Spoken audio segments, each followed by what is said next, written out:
ये वाला अपना काम होता है चलो कर लो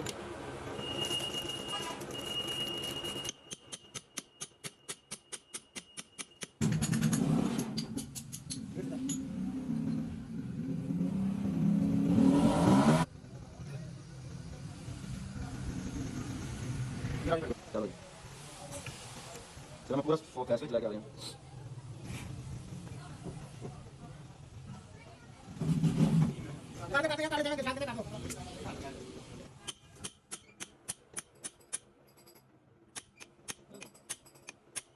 चलो सही चलो बात स्टार्ट हो हाँ ओके था इतना